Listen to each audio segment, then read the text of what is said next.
Hi guys, এই আজি আমাৰ বিদ্যালয়ৰ ছাত্ৰ-ছাত্ৰীৰ কাৰণে 20 লিটাৰ পানী বালি ফিল্টাৰ এটা গিফ্ট দিছো মোৰ ফালৰ পৰা এই দাদাৰ মেটালি নকতে আজি ইংৰাজী 7/8/2024 এই ফিল্টাৰখিনি আনি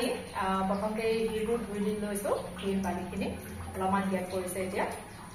এফালে আকৌ ভাল পানীখিনি ঢালি ৰেডি কৰি থৈ যাম কালিৰ পৰা খাব পাৰিব জল জীৱন মিছনৰ চৰকাৰ ফালৰ পৰা পানী যোগানৰ ব্যৱস্থা আমাৰ দুটাকে পোৱা হৈছিলে আৰু তেনেকুৱা সুবিধা কৰা হৈছিলে কিন্তু বিদ্যালয় ছুটি হোৱাৰ পাছত বিভিন্ন ঠাইৰ পৰা ল'ৰাবোৰ আহি ইয়াত ফুটবল খেলি থাকে ক্ৰিকেট খেলি থাকে নিতৌ আহে আৰু কাক কম কিমান কম বাধা দিলেও নেমানে তেওঁলোকে টেপবিলাক ভাঙি শেষ কৰিলে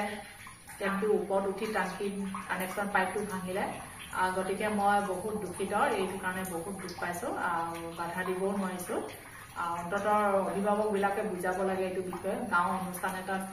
বিদ্যালয়খন থাকিলে কিমান সুন্দৰ হয় এতিয়া মই আছোঁ 8 বছৰ এই 8 বছৰলৈকে মই থকালৈকে বিদ্যালয়খনৰ যাৱতীয় কি প্ৰয়োজন আছে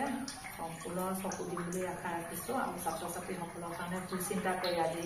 এই খোৱা পানীৰ ব্যৱস্থা কৰিছোঁ ফিল্টাৰ 3টা নে 4টা আছে কিন্তু ফিল্টাৰ কেন্দ্ৰেল সদায় ল'ৰা ছোৱালীও ভাঙি থাকে